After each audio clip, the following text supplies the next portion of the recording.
Dallas Cowboys fans, this is what you've been looking for. A show discussing the team you love without all the fluff and BS.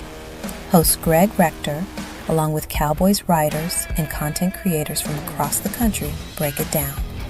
This isn't the same old, same old. This is the blue and silver breakdown. How about them Cowboys? And good evening, everybody, to the Blue and Silver Breakdown. Ashmere Prasad joins me tonight. Ashmere, you have been a fan of the Raiders basically your whole life. Yeah. What has happened to them again this year? I do not understand how year after year after year this Raiders franchise seems to just wallow at the end of the AFC West. I just don't get this. I feel like relying on Geno was a crazy ask. Personally, I think the offensive line has been really bad for years. And instead of slowly putting that together, we get a top tight end and a top running back and just hope that Geno can save the day. And he basically is by leading the team with rushing, which you don't want. Why is your quarterback leading, right? It's just like too many confusing choices, and it's just all put on Geno's poor shoulders. And I feel like that's just the recipe they love, is the quarterback will figure it out. Yeah, and as I mentioned on moving the chains and things like that on other shows that I've been on, it's not just the quarterback position in the game of football. It's 11 guys out there. 100%. And the Raiders just don't seem to have 11 guys that do anything together. Yeah, like Geno's going in the press conferences saying you got to catch the ball. Hello. Yeah, and he does throw. He throws great balls. He does. For sure. But the receivers don't make catches when they should. Yeah. Brock Bowers has been sensational as a tight end, of course. We all know this. But I'm shocked that they haven't gotten Ashton Jeanty going a lot more. Yeah. The opening drive of the Broncos game when he scored, I was like, all right, this is all we've been asking for. Yeah. And then, the defense actually looked much better in that game, but then your kicker misses the tying field goal. It's just like every year you just know it's not going to go your way. Yeah. Understand why. And this has been so okay, I've gone through my 30 years experience now without a Super Bowl for the Cowboys. It's now 30 years. The Raiders haven't been back there for a while either. For sure. These were two organizations that when I was growing up as a kid in the early 70s, it was Raider Nation and Cowboys Nation. Those were the two nations. There was no Steeler Nation, there was no Packer Nation and all this other BS that we hear today. There was the Raider Nation and a Cowboys Nation. Those were the two nations that were out there. And literally, I had a man who worked at the NFL head offices who told me there would be people jumping out of their building had the Raiders and the Cowboys ever played each other in a Super Bowl. Like that's the level of distaste that the Madison Avenue boys had for both organizations, right? Right, yeah. And this was long before Jerry Jones. This was Tex Schramm and Al Davis that the league just despised. Well, okay, that's fine and dandy by me because we were cousins basically in this regard, right? Everybody hated the Cowboys, everybody hated the Raiders. I'm just still shocked that even the move to Las Vegas has not helped this organization. I feel like Vegas is going to look like Dallas, okay? Like it's going to be filled with Dallas fans because it's close in flight. Yep. Obviously, you lose 80% of your fan base just leaving the state. So I honestly feel like the fans on Monday night are going to be 50-50. If the Raiders are lucky, 50-50. But I definitely feel like there's going to be a lot of Dallas fans like, let's make a weekend out of Vegas, baby, because we're gonna play better than this Raiders team has played for the last 10 weeks. Yeah, my dad is the reason I'm a Raider fan, because when he came to America, the Raiders were like the team. He was like, black and silver. These are sick colors. They're running the league. Like, this is my type of squad. It was Marcus Allen at that quarter at running back. Yeah. That game. He loved it. Yeah, I mean, Marcus Allen was, hey, and I've said this for years, he was my favorite running back to watch play the game. Mhm. Yes, he ran upright. He wasn't this low body running back, but Marcus Allen was just beautiful to watch run the football. And again, they had Kenny Stabler, they had Jim Plunkett at quarterback. You know, they always had this defense that was just a nightmare. Yeah. Like it was basically like facing the doomsday defense in Dallas was for every other team as well. But the Raiders were just mean. And I have not seen them be mean since they were the Los Angeles Raiders. That's basically what my dad told me. And then you go to Oakland, and it was, I mean, not terrible. Derek Carr was like, so I feel like such a bad person because when we were doing Moving the Chains, I was blaming Derek Carr week in and week out. I was like, this guy is just blowing it. He's not giving us what we want. Like, we really need to make the change. Then he gets his best friend to come, and I'm like, okay, this could change the energy, but it still goes back to the same exact problem, the offensive line. I feel like I've learned from watching literally you and Jeff talk about it so much.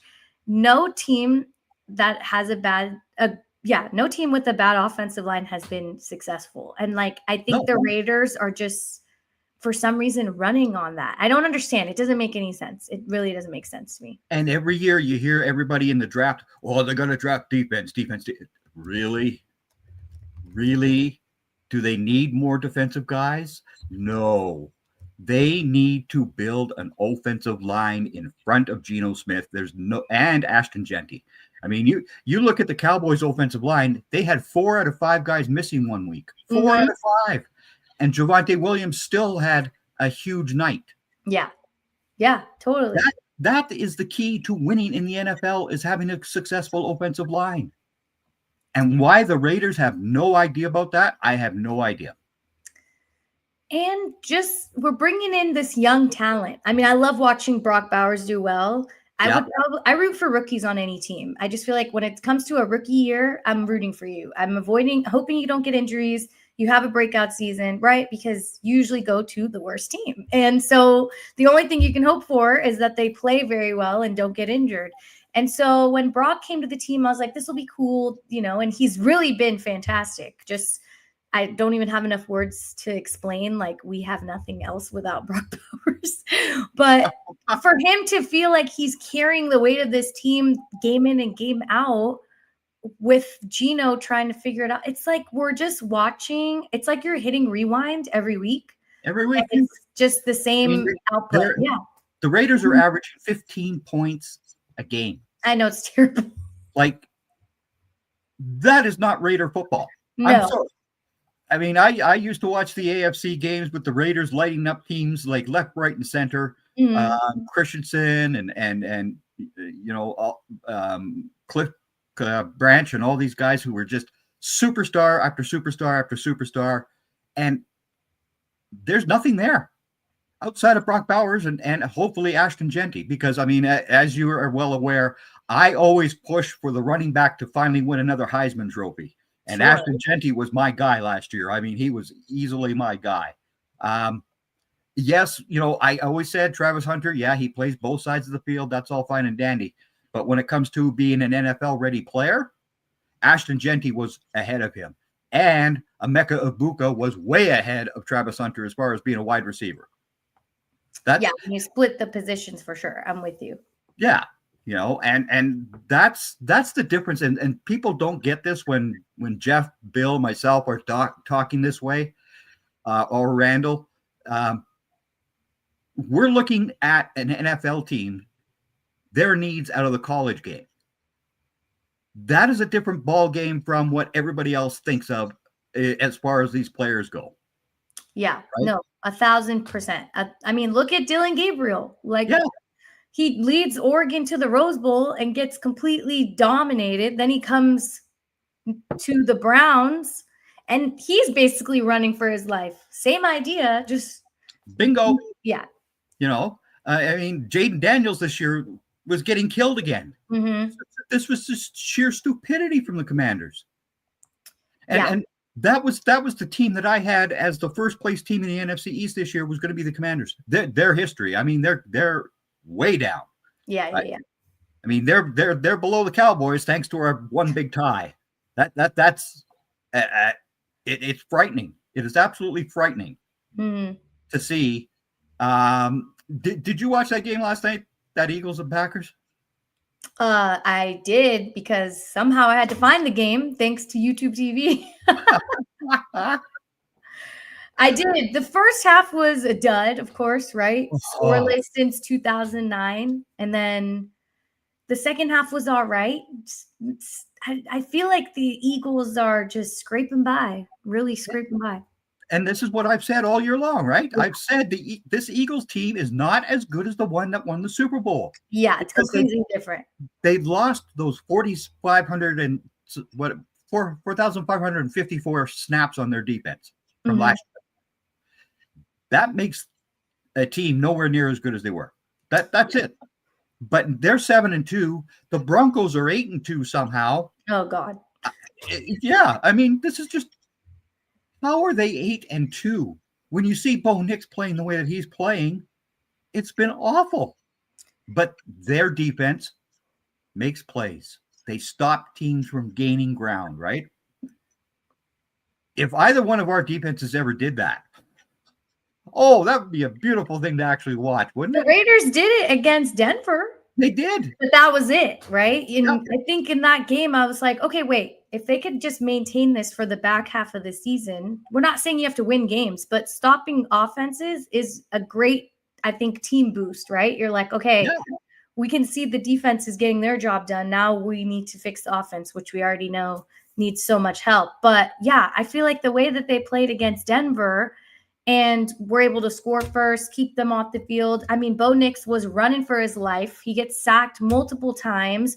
He's just been dealing with that game in and game out. And you have a chance to kind of mess up the AFC West, and you totally botch it. It's just but yeah, I feel like the Raiders. But again, having the Broncos in first place in the AFC West is better than having. Oh, yeah, the one and only. That guy, that guy. Who I said they were not going back to the Super Bowl this year. I was serious that the Eagles and the Chiefs, neither one of them would go back to the Super Bowl. I think after this week, we truly have no idea what's happening, because the Patriots look the best. The Broncos are figuring it out. The Chargers get to just really same thing. The AFC West is just scraping it by. Chargers, Broncos, and the Chiefs are just figuring it out. Bills. What was that? The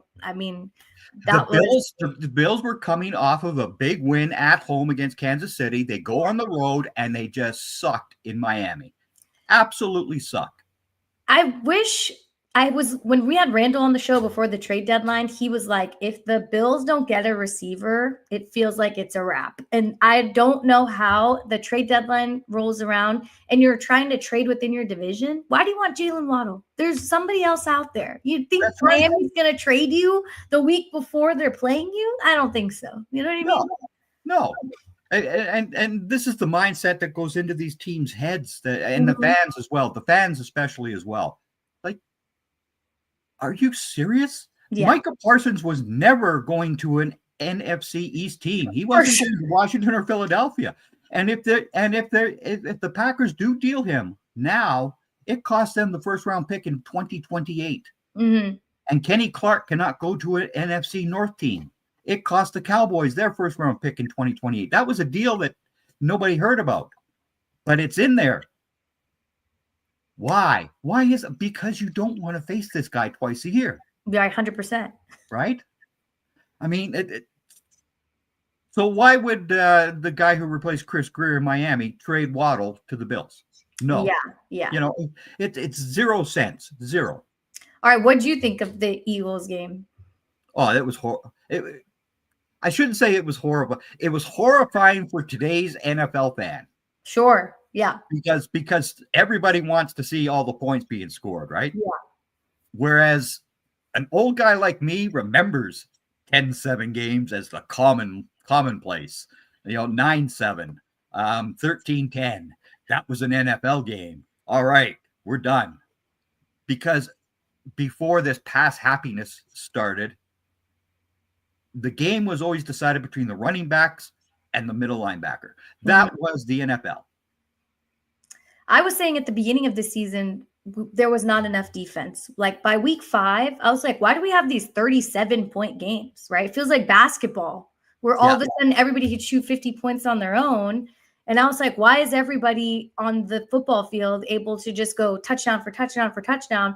We didn't see that till Peyton Manning and Tom Brady were dueling it out with the last 55 seconds on the clock, right? Like, it just felt too easy to score a touchdown. That's how I felt in the beginning of the season. So now I was kind of happy to see a defense show up on Monday night. And of course, it feels boring, especially in a first half where you're like, no one's gaining any traction. No one's advancing at all. But I think for the way that the points have been scored lately, it was just like, okay, now we can actually see 2 top defenses actually stop an opposing, well, I don't know if you want to call the Packers like a threat anymore. Ever since I put them so high on my roundtable rankings and they just disappointed me 2 weeks in a row, I was like, I believed way too much in the Packers, and last night just showed that true. But see, this is where I always say to everybody, don't rank teams highly. Don't do it.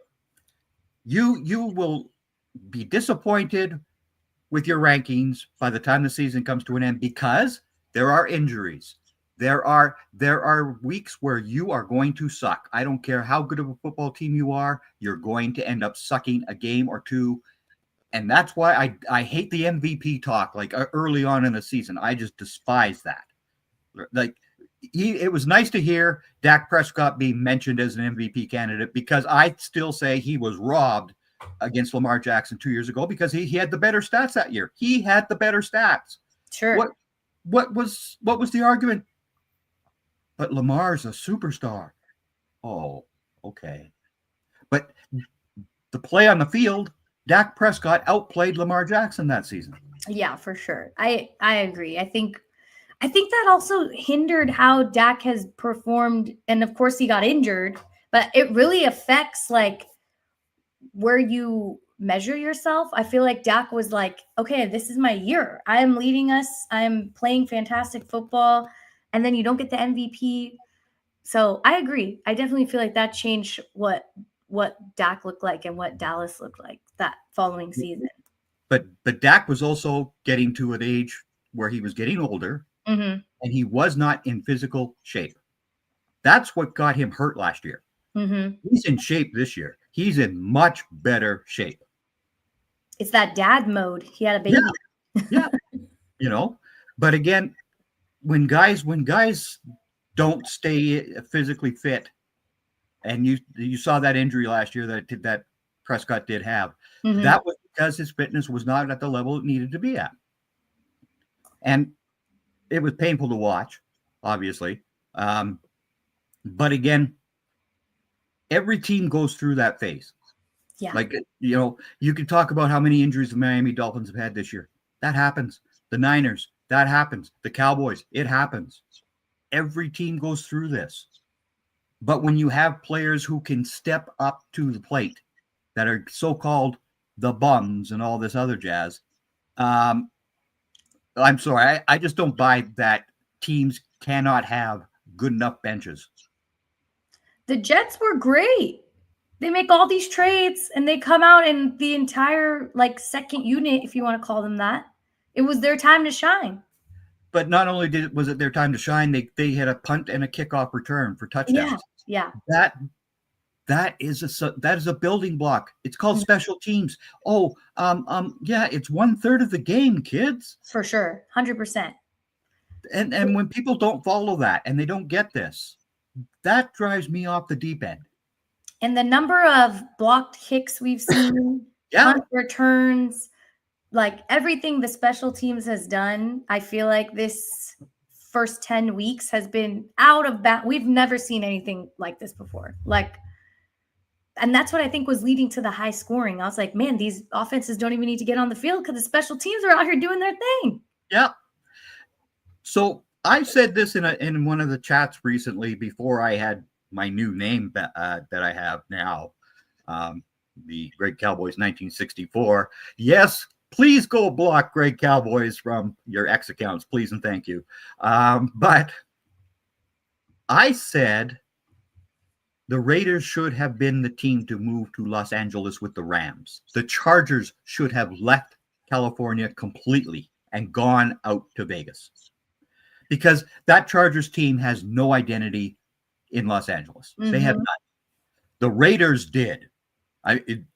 If you were alive when I was and you saw the black and silver in LA the way that it was, whoa. And then, of course, they go back to Oakland. And, of course, we know what happened with the city of Oakland, who, I mean, I don't blame the city.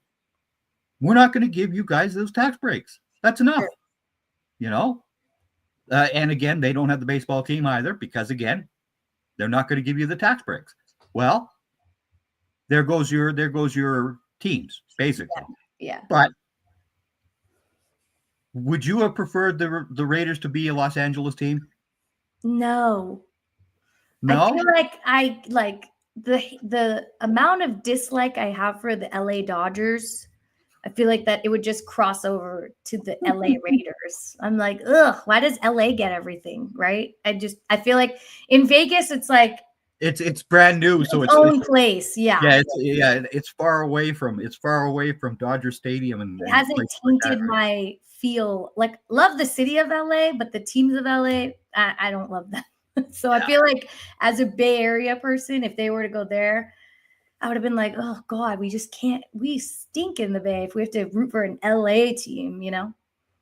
Well, yeah, I mean that could have been, but again, even when it was the LA Raiders versus the 49ers, those were still war. I mean, it was Oh war. yeah.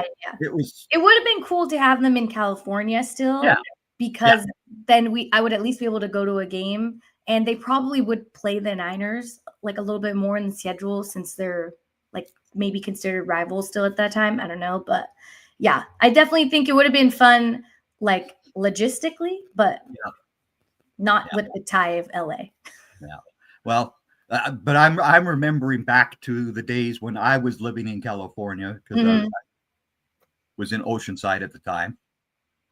And the LA Raiders were something. They were huge before the internet, right? Everybody had silver and black on. Everybody. Oh yeah, I'm sure. I mean, even now I see LA Raiders stuff. Like, I'm like, that's cool. You got the OG LA Raiders. I like that. Yeah. All right. So Monday night, how this game hasn't been moved is beyond me. I was thinking that too. When you were like, we have to do the show together. I was like, I feel like, are we still going to be on Monday night? I don't get it.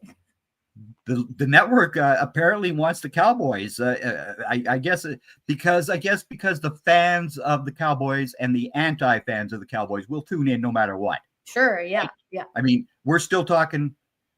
Apparently, this Thanksgiving Day game is going to be a huge draw because that guy Mahomes is coming to Dallas. Yeah. Right. Yeah.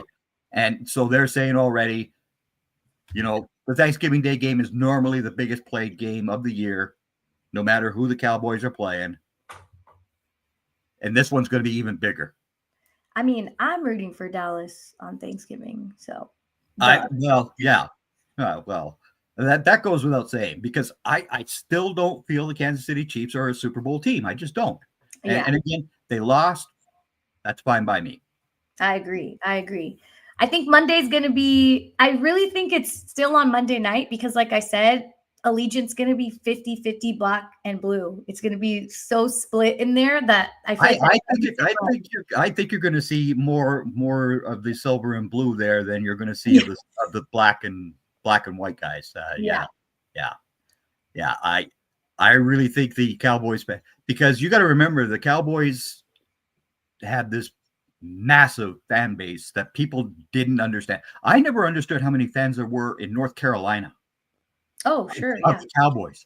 I was like, holy, everywhere I was going, Cowboys. And this is back in the 80s. named America's team. You got to root Well, for yeah. America's team. Well, but again, I don't use that phrase because it was a target on the backs, and those boys did not like being called America's team. Sure, yeah, that makes sense. That still drives me off the deep end to be called America's team. No, Okay, no, I no. don't call them that.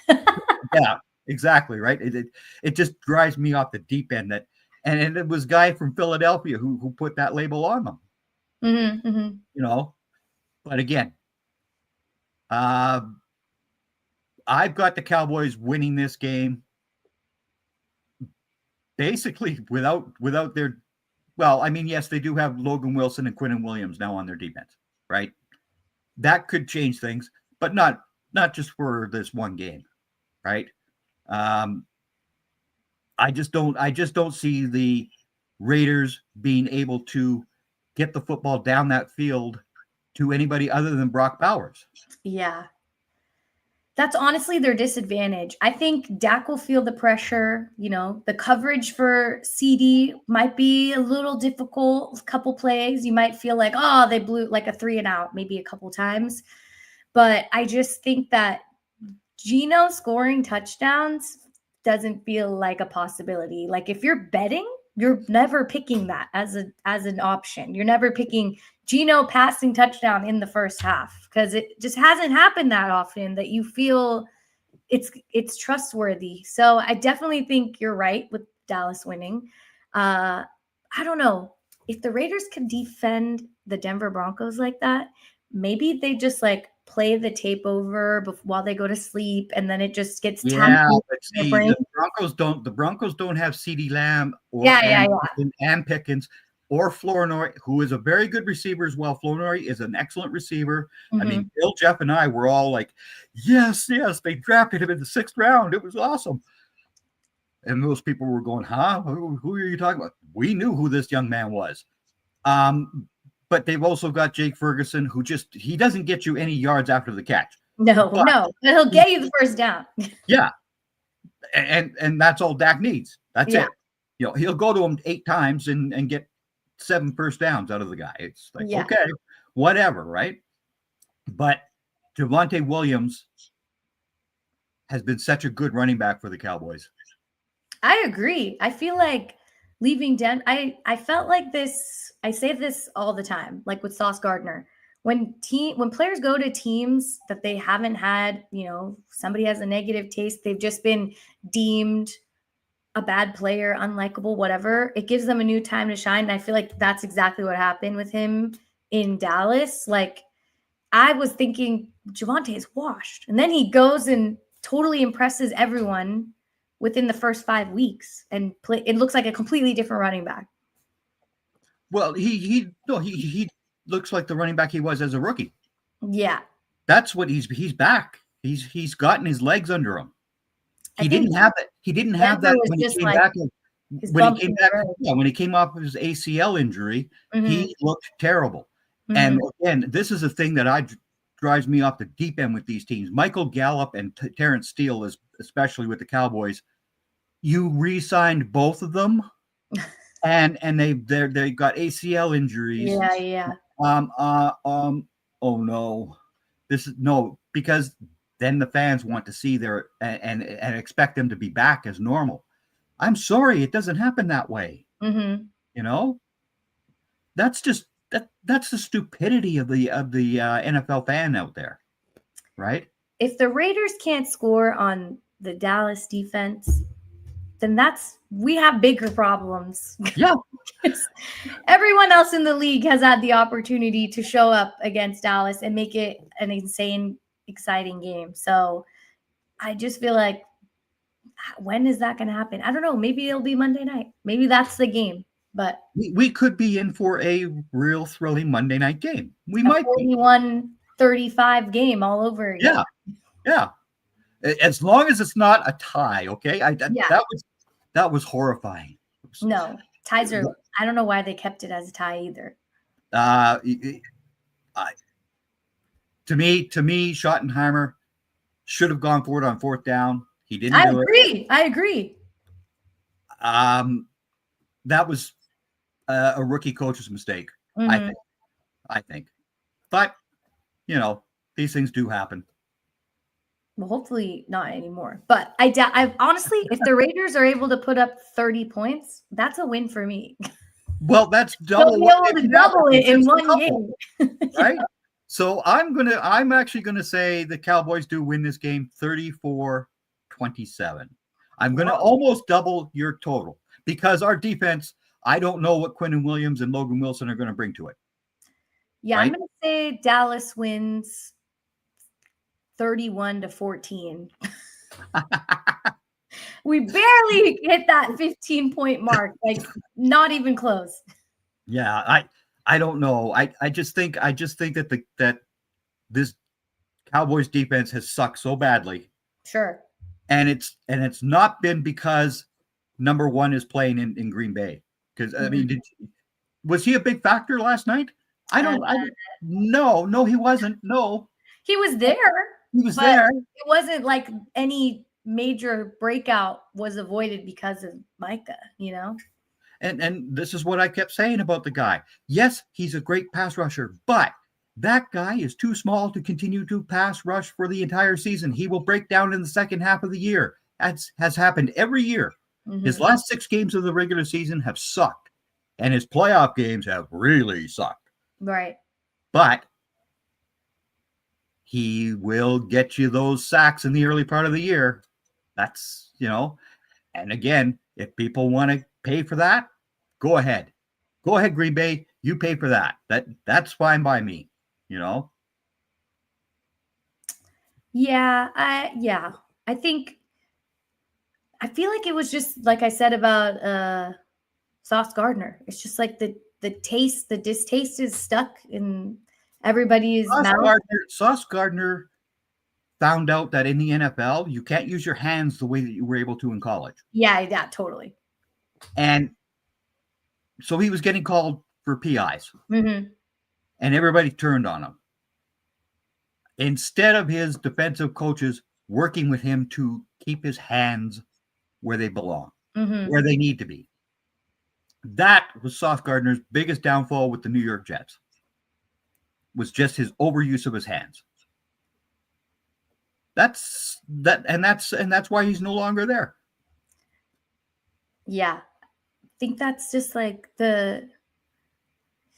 it's like 2 one and done, I think, in the NFL right now. You're just kind of it is. Because I mean, this is like why immediate impact or you're out. Yeah.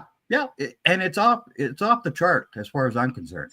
I know it in the Raiders franchise. Yep. Everybody is immediately supposed to change what's wrong or you're out. I don't think Pete Carroll is the problem. Like when they get to the draft, if the Raiders don't draft 3 offensive linemen back to back or make a trade up, I don't care, get somebody at that point, then I'm going to have to blame Pete Carroll. But I think for what they were dealt, the cards that Gino and Pete were dealt, which was here's your ace, Brock Bowers, here's your king, Ashton Genty, you blindfold yourself and figure out the rest. Yeah, because there is no offensive line there. There is not. It's just 4 guys lined up. And when you see them trying to figure out who they're guarding, you're just like, are you guys not watching the same line as I am? Are we not seeing the same thing? You're on the field. Yeah. Why is everybody watching, like guarding this way, and there's somebody coming on your left? Where were you? It's so wild. It is bizarre to see. But again, that goes to the coaching as well. I mean, that is a scheme fit. Sure. And when you see the way that Matt Eberflus has run his scheme defensively, I've just been off the charts angry. 89% zone defense is just that is just ridiculous. But this is what we get in the NFL, So your score again is going to be? I gave you guys 31-14. 31-14. See, I'm being much more generous there, Raiders Nation. Yeah, not me. Yeah, because I still don't trust what's out there for the Cowboys. I just think once you have a scoreless game in the NFL, your credibility is sliced in half. Like what's happened? You can't not score any points against any. It's it leaves me speechless every time I think about it. When I was watching the game, I thought there's no way this is going to end in a 0. And then I turned it off at halftime because I couldn't stand it anymore. Well, but again, that was old style NFL game. I mean, that was really an old style NFL game that we saw Monday night, 10-7. And just like the Broncos and Raiders game that ended 10-7 too. Oh, no, I'm talking about when the Raiders had 0. I know. But still, when you see those low scores, it does my heart good. It makes Bill and I especially feel real good because we're old. And we like seeing low-scoring football. That's what it's supposed to be about because, of course, we both play safety as well. Hello. That was heaven on earth for us. But, the modern-day NFL fan, oh, that was ugly. That was awful. It was terrible football. Really? I don't think so. But to each their own. So, yeah, Monday night, the Cowboys do visit Las Vegas. You've got it 31-14. And I said 34-27 for the Cowboys, but we'll see what happens. Do you really think the Raiders can score 27 points? Like, who are you leaning on to be that offensive? Ashton Genty. Yeah, I guess so, right? There's no one. The Cowboys still don't understand how to stop the running game. And if Ashton Genty gets going on the ground, then Brock Bowers is going to be wide open as a receiver because they've got to use a guy to come up and cover the box to stop Ashton Genty. And there's Brock Bowers with at least 2 touchdowns. Do you think Chip Kelly was a good addition in here? I think so. Okay. But again, he doesn't have an offensive line. Yeah. He's kind of playing with like half a hand. And now you need receivers as well. Yeah, the entire team it's just a team of misfits.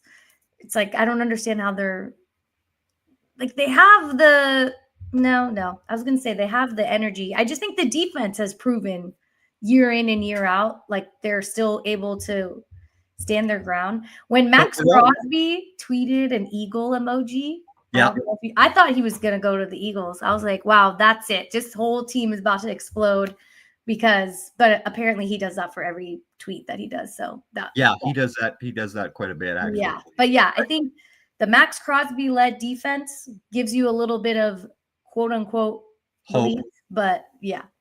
Yeah. But Max Crosby, of course, is a native of Texas. He's from outside of Dallas. Right. So and everybody was always saying, we got to get Max Crosby. No, we don't. Again, the fan base in Dallas drives me off the deep end. Yeah, I'm sure. They got defensive tackle. They got 2 of them now in Kenny Clark and Quinnen Williams. This has been an area that Cowboys have sucked at since they had Jay Ratliff. That's it. That was the last good defensive tackle they really had. Mm-hmm. This is a necessary evil. Logan Wilson led the league in linebacker interceptions in the last 5. He's got 11 of them. That's something that the Cowboys don't know. We don't see that out of our linebackers getting pickoffs and things like that. That would be helpful. Yeah. It just drives me off the deep end how people don't think the way that you should when it comes to your football team. Well, what do you think the Raiders are thinking? They've had how many first-round picks that are just poof gone in the air? I still say the worst first-round pick ever. Jason Hatcher was good. He was good. Mr. Jeff is correct.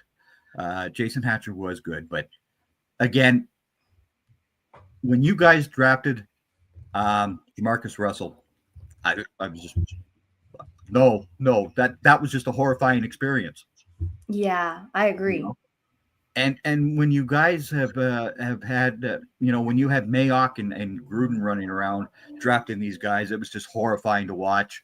It's just been a nightmare from that aspect for so many years for the Raiders. If this new GM can actually get his scouting staff to go and find you offensive linemen, you'll be better off.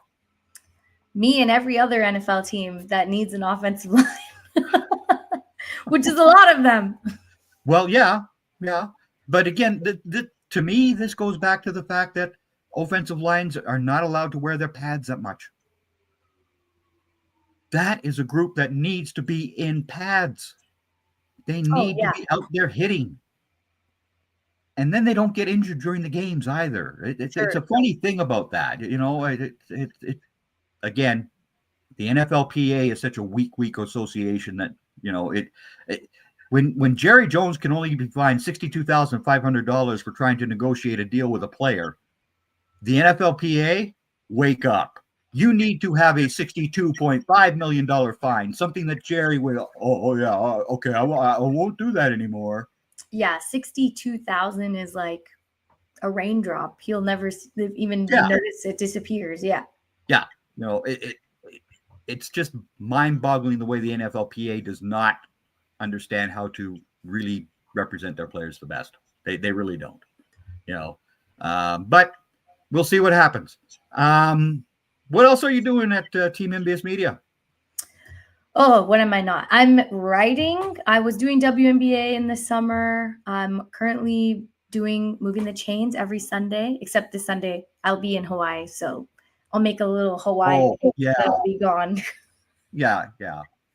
And social media, all the social accounts, I'm all over them with my social interns. And yeah, just about anything I can help out with, I'm doing it. Two questions for this game will impact the teams. Can Dallas control Crosby? Jeff, you already know the answer to that one. And can the Dallas pass rush impact Geno Smith on third downs? Unless it's Kenny Clark and Quinnen Williams, I don't see that happening. I just don't see that happening either. That's why I've got it. That's why I've got it such a higher score. Do you think Geno is gonna beat that pass rush? Like I feel like he's gonna be the one to lead to a first down conversion. Like if we're in a rut, it's like he's using his legs. Yeah. I feel like that's the only way. And guess what? The Dallas Cowboys didn't put a spy on Jalen Hurts in week 1, right, and that cost them. They didn't put a spy on a couple of other quarterbacks, and that's also cost them. So again, this whole defense that Matt Eberflus uses just drives me off the deep end. It really does. So they could put a spy on Geno though. If you see that he is the team's leading rusher alongside the running back. If Demarion Overshown comes to play this week, as he's suspected to, he might be the guy that keeps Geno Smith in the backfield. Mm-hmm. He's not going to get loose off of Demarion Overshown. When Overshown is loose on the field like that, he will get that quarterback, and that quarterback's going down. Again, this is because the offensive line of the Raiders is not that good. Right? Yeah. No, but we will see what happens Monday night. I want to thank you, Ashmere, for coming on to the Blue and Silver Breakdown. It was a pleasure. Williams and Clark collapsing the pocket inside will improve 4-man pressure package. Yeah. I agree, Jeff. But again, I need to see that for a 60-minute game. I don't. This could be the chance. This could be your chance. This could be the opportunity. Yeah. But I have not seen this happen yet. You should throw Jeff in this show. Well, no. Mr. Jeff has been a very busy camper. And it's been very nice to having you fellas in the chat room as well tonight. I want to thank everybody. Ashmere, I will send you the clips, as I always do, for your Instagram packages and all that good sort of stuff that you do. And next week I will be back at 9 p.m. Eastern time on the Tuesday night. Oh God, it's going to be a painful show. I might have to have Thomas come on.